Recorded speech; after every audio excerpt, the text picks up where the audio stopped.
Hi, my name is Laura McGuire. I'm a physiotherapist at Westforth Physiotherapy down in Kitsilano. I have my master's degree in physiotherapy and I'm also an FEI dressage rider.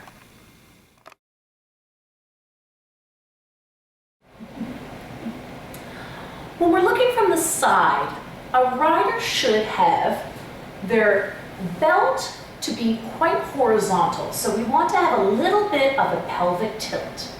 Is the average that we tend to see out there, where you want to have your core engaged, your tailbone drawn towards the ground. At the same time, a lot of us, I'm sure, hear that we need to pull our shoulders back when we ride. We have to make sure that we don't overarch our spine with that, because that's going to lead to a lot of back pain and having tight hips through the front and an overdominance of the quad muscles as you ride.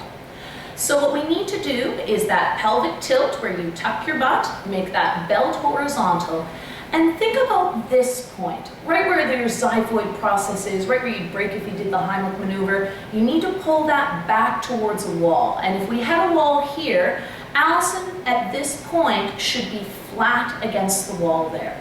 This is very difficult for a lot of people, and we'll show a variation from here.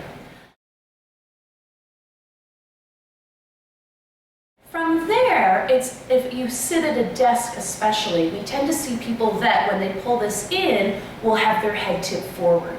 So we need to think about drawing the neck backwards, having the crown be at the very top of the head, so you have that beautiful alignment between your ear, your shoulder, your hip, and your heel.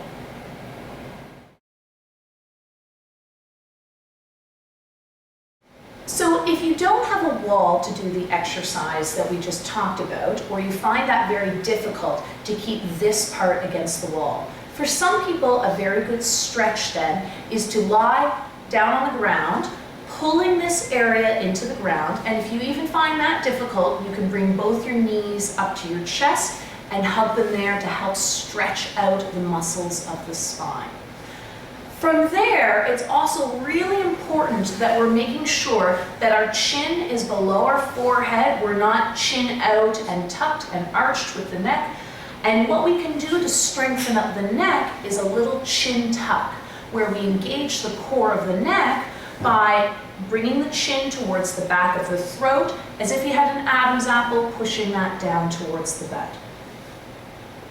Do that 10 times, hold for 10 seconds, to help lengthen out the back of the neck.